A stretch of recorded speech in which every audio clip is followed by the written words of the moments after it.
Moi, c'est Lise Boulanger. Oui, madame. Bonsoir. Bon, bonsoir. Moi, j'aimerais vous parler un petit peu de Lac-Mégantic parce que j'ai vécu l'enfer la semaine dernière. Parce que j'ai été 2 jours que je ne trouvais pas mes sœurs. Et puis, j'ai perdu des personnes avec qui j'ai fait mes études, mon enfance, mon adolescence, ma vie de jeunesse aussi, à Lac-Mégantic. Le centre-ville a complètement été détruit. C'est pas une petite affaire, là. C'est pas juste une perte matérielle, mais c'est une perte de vie humaine, que je trouve. Et puis moi, quand j'ai vu ça, j'aurais jamais pensé qu'un jour, je verrais ma ville natale sauter, exploser comme ça. Fait que ça, c'est pas croyable, tout ce qu'on peut vivre, puis les émotions, tout ça. Quand on voit des gens qu'on a tourtoyés toute notre enfance, puis on les voit qui sont en détresse, il y en a qui sont décédés, il y en a qui ont perdu leurs enfants. C'est effrayant ce qui s'est passé. Et puis ça, le train qui a passé, il a passé ici à Saint-Jean. Puis il faut bien comprendre que ce train-là, il aurait pu faire la même chose ici à Saint-Jean. Parce que les wagons ne sont pas sécuritaires pour transporter des produits de pétrole comme ça, liquides. C'est très dangereux. Puis les voies ne sont pas entretenues. Ça a été montré et démontré. Beaucoup les voies, il y en a qui sont rouillées. Puis même, on a même montré qu'on pouvait arracher un clou de les voies pour dire que c'est pas entretenu. Fait que moi, j'aimerais ça, demander à la ville de Saint-Jean de pouvoir passer une résolution du Conseil pour interdire MMA de passer à Saint-Jean. Parce que c'est le train de la mort. Puis je ne voudrais pas que le train de la mort passe à Saint-Jean puis fasse des victimes aussi ici, comme il y en a fait à Lac-Mégantic. Moi, je ne voudrais pas que le train de la mort détruise le centre-ville de Saint-Jean, comme il l'a fait.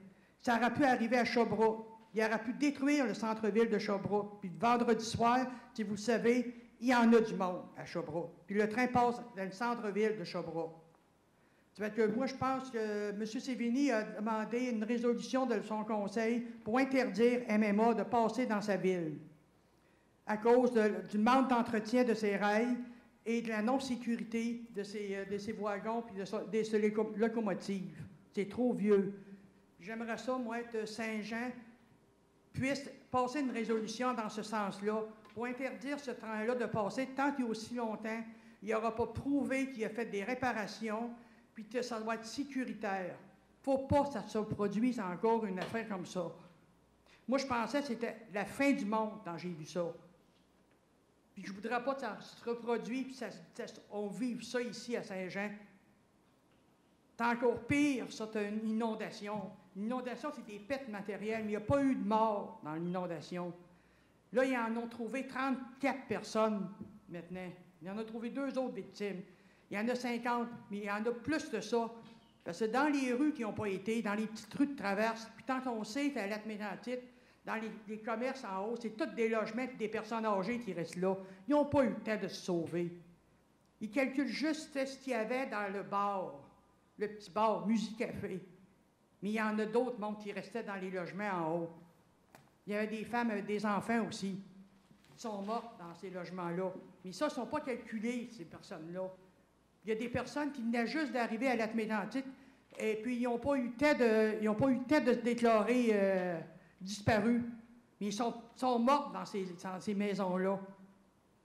Parce que moi, j'aimerais ça, que la ville de Saint-Jean puisse passer une résolution en ce sens-là, puis qui approuve si la ville de Sherbrooke, Farnham, Cowansville, Bromont, Magog, toutes ces villes-là, ils veulent interdire le MMA. Bien, j'espère que Saint-Jean va appuyer ces villes-là aussi. Ensemble. Madame, demain, je vais être avec eux. On verra la suite des événements. Mais je vais être avec ces villes-là demain matin, à 9h30. Alors, on va avoir une rencontre pour justement tout éclaircir un peu. Pas éclaircir la situation parce qu'on n'est pas des enquêteurs, là, mais regarder ce que l'on peut faire à tête reposée. Parce que des accidents, là, vous savez qu'il y en a tout le temps, des accidents. Il y en a pas. Lui, il y en a eu 178 accidents de déraillement depuis 2003.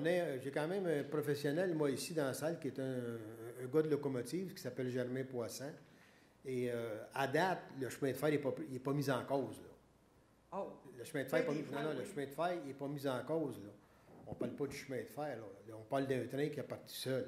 Mais l'enquête va dire c'est quoi qui est arrivé exactement. En tout cas, moi, je ne voudrais pas que le train de la mort puisse faire quelque chose ici à Saint-Jean. Ça, par exemple, on est tous d'accord avec vous. C'est pas possible de ce qu'on peut vivre dans ce temps-là. C'est effrayant. Ça, c'est... Je veux juste ajouter, madame, pour répondre à Mme Boulanger, que ce que M. Delbecq dit, demain, on va se rencontrer, puis il faut faire affaire avec Transport Canada, parce que c'est leur juridiction. Puis comme disait M. le maire, de resserrer les règlements, qu'on applique les mêmes règlements qu'on applique qu'on a à Montréal, qui s'en va à Vancouver, la traque, qu'ils soient plus exigeants. Puis en plus, je disais aussi à M. le maire qu'un train devrait avoir tout le temps 2 personnes d'abord. Oui. Parce qu'on ne sait jamais un malaise qui peut arriver à l'ingénieur. Je sais que j'ai travaillé sur les trains. Ou tu peux avoir un train qui a de la difficulté à rouler, tu es obligé d'arrêter, de le réparer. Non, il faudrait être 2. Puis en plus, quand on fait un changement quand on change de crew, on appelle ça un crew d'équipe, là, il faudrait attendre son équipe pour que ce train-là soit toujours sécurisé. Puis ça, il faut l'exiger au ministère, au ministère de Transport Canada. C'est ça qu'il faut demander. C'est sûr que le train, on a besoin. C'est eux autres qui choisissent le gros... du marchandise très pesant. Sans eux, là, vous calculez comment ils arrêtent de camions sur la route. Un wagon, maintenant, de 100 tonnes ou 125 tonnes, comment ça prend de camions? Ce serait impensable, mais ce serait encore plus dangereux de voir passer des camions citernes dans les rues plein de pétrole ou plein de chimiques que d'avoir un train. Un train, quand il est sécuritaire, qu'on impose une réduction de vitesse, mettons, de 10 000 à l'heure en rentrant dans les villes. Si un train d'arrêt à 10 000 à l'heure, madame, chez aucun... Il ne peut pas faire un gros déjà. Il va s'arrêter là, puis tout va arrêter. Mais quand tu t'en viens à 45 000 à l'heure, c'est plus pareil. C'est pas le même dégât. Quand il y a une campagne, c'est moins pire. Il faut prendre ces restrictions-là, d'après moi, avec l'expérience que j'ai acquérie dans mes 31 ans de service. Je pense que c'est sur ça qu'il faut protéger nos citoyens. Oui, puis aussi que les wagons ils soient appropriés pour le transport de ces produits. Parce qu'ils ne sont pas assez épais pour transporter ça. C'est pour ça que ça l'a pris en feu aussi. C'est pour ça, quand je vous parle de Transport Canada, moi, je travaillais à Montréal. Là, puis quand le Transport Canada venait à Montréal, il prenait un wagon, là, puis il canait direct, excusez l'expression anglaise, mais il canait direct là.